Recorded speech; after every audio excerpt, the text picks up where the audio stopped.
नमस्कार दोस्तों, स्वागत है एक और नया वीडियो में। दोस्तों, बहुत दिन से कहीं सारा लोग पूछा जा रहा था, सर हमारा जो केंद्रीय सैनिक बोर्ड की तरफ से हमारा एप्लीकेशन जो है वो उसका अप्रूवल हो चुका है, लेकिन हमारा अमाउंट क्यों नहीं आ रहा, कब तक आएगा, इसका क्या प्रोसीजर है और हम किससे पूछे अगर कुछ भी क्वेरी है तो। इस तरफ से कहीं सारा लोग कमेंट द्वारा पूछा जा रहा है। दोस्तों ये मैसेज आप एक बार देखिएगा, ये जो स्क्रीन पे दिख रहा है ये मेरे को कल को आया हुआ था। ये मैसेज ये मतलब 30 मार्च को आया हुआ था। ये मेरा पेंशन अकाउंट में एकदम आया हुआ था। मुझे थोड़ा कंफ्यूज था, मेरा जो पेंशन है तो पेंशन तो 23,400 कुछ था, लेकिन एकदम ये 24,000 आया था। मैं सोचा फिर भी कुछ बढ़ के आया होगा। फिर उसके बाद कहीं सारा एक सर्विसमैन भाइयों ने हमें फ़ोन करके पूछा था पेंशन आया क्या, इस तरह से पूछा गया था। फिर किसी को भी पेंशन नहीं आया, तब मुझे समझ में आया है मेरा जो एप्लीकेशन है सीए का, मेरा बच्चों का ये अप्रूवल होकर भी लगभग 2 से 3 महीना हो रहा था। अभी इसका जो पहले शिफ्ट में मतलब जो एक बार एकेडमिक ईयर खत्म हो गया, खत्म होते ही जल्दी से जल्दी पहले शिफ्ट में जो निकलता है उनका पहले शिफ्ट में हमारा भी इस अमाउंट निकल चुका है दोस्तों। इस तरफ से 24,000 दो बच्चा का 12-12 हज़ार का हिसाब से आया हुआ है दोस्तों।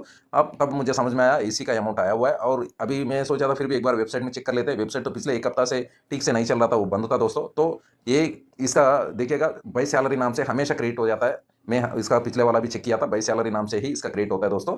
अब दूसरी बात और एक बात बताना चाहता हूँ, हमेशा आप लोग ज़्यादा से ज़्यादा कोशिश कीजिएगा दोस्तों। जैसे फाइनेंशियल ईयर खत्म हो जाता है, जैसे फाइनेंशियल ईयर खत्म हो जाता है, खत्म होते ही अप्रैल 15 से 30 से पहले 30 से पहले आप लोग इस एप्लीकेशन को अप्लाई करने के लिए कोशिश कीजिएगा दोस्तों। तभी आपको अगले एकेडमिक ईयर स्टार्ट होने से पहले ये अमाउंट होने का चांसेस ज़्यादा होता है दोस्तों। क्योंकि जो पहले शिफ्ट में जो इस अमाउंट रिलीज़ किया जाता है उसको क्या है, थोड़ा सा ज़्यादा उसको उसके ऊपर इंटरेस्ट लिया जाता है केंद्रीय सैनिक बोर्ड भी, और इसका फंड भी दोस्तों कहीं ऊपर से भी आना होता है। और दूसरी बात, जो फ्लैग डे होता है अपना, उस फ्लैग डे का दिन में जो कलेक्ट होता है, जो इसका जो डोनेशंस है उसका भी फंड इसमें इंक्लूड होता है दोस्तों। इस बात को आपको पता होना चाहिए, ये फंड्स वगैरह कहाँ से अलर्ट होता है इसका वेलफेयर स्कीम्स के लिए। और दोस्तों और दूसरी बात जो है, मैरिज के लिए वगैरह जो लोग अप्लाई करना है, इसका जो कोई भी लास्ट डेट नहीं होता है। मैरिज होने के बाद 6 महीने के अंदर अंदर इस मैरिज के लिए अप्लाई कीजिएगा दोस्तों। मैरिज असिस्टेंस के लिए 50,000 इसका अमाउंट आता है दोस्तों।